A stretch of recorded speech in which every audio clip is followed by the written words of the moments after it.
Hi, this is Dave. Let's get right to it.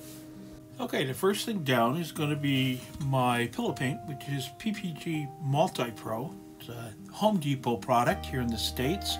I love the consistency, and it's been my go-to now for well over a year. First thing down, paint-wise, is Payne's Gray. That's going down on the bottom, and I'm going to build this bloom from the bottom to the top with dark colors on the bottom to the lighter colors on top. This is Quinacridone Nickel Azo Gold, otherwise known as QNeg. Next up is going to be Nickel Azo Yellow.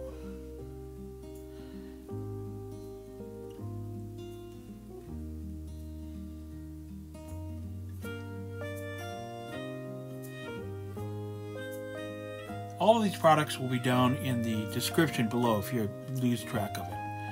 Here's Brulé.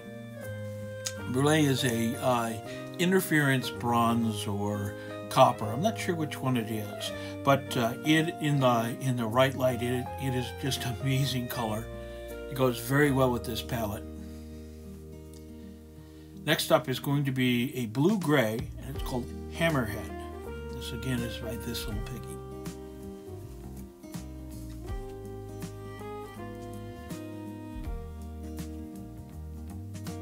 If you're interested in learning how I put things together, I do have a series of videos I called the 101 How-To series. There'll be a link above for you to find that if you'd like to see that. Here comes Pearlescent White. This is a Boon Gel product. I call it a cell supporter. It's not a cell activator. Kind of put this in last minute.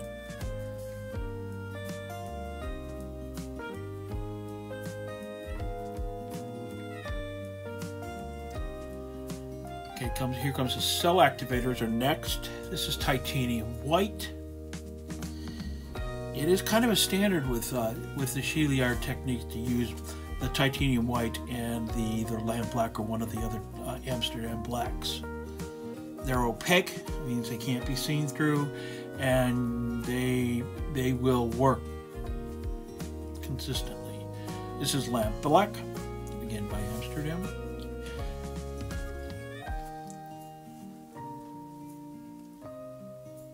I picked up my big straw. I'm going to blow out the center after I get it centered on the tile again. I'm going to blow out the center so I can blow my petals out. And this is where I usually, if I have a problem, this is where it will be. So I'll blow this out. You get a nice blow out of the beginning of this, the center of it. And now I need to blow over the top of the black and move it onto the pillow paint. So far, so good. There we start glitching. So get myself just a little off center, and now I'm having a little bit of an issue with the evenness of the bloom. It's something that has to be practiced consistently. I find doing blooms extremely relaxing. Again, just gonna continue to blow these out just a little bit. The middle there, I have a lot of CA. There's a lot of cell activator in the middle, and the paints aren't coming through. So at this point, I'm going, do I need to scrape this? Is this salvageable?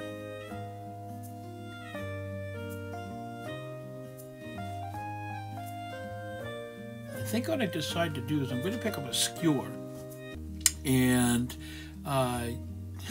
basically make a swirl in the middle, what else to call it.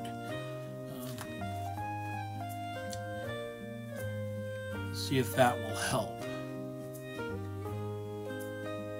I'm kind of just standing back and wondering what I need to do. Well, started spinning first.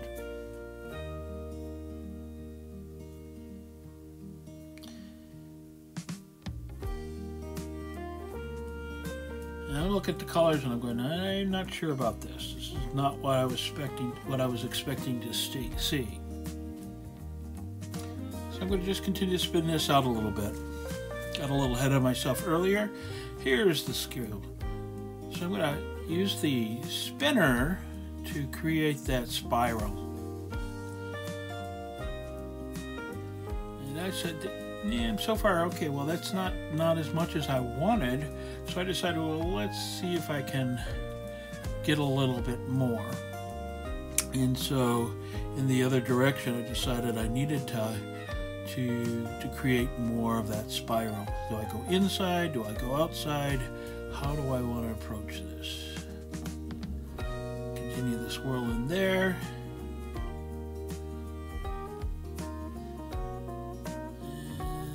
And finally the end of the swirl. I'm not really sure how I feel about this piece, so I'm going to leave it up to you guys to give me some feedback as far as what you think about it.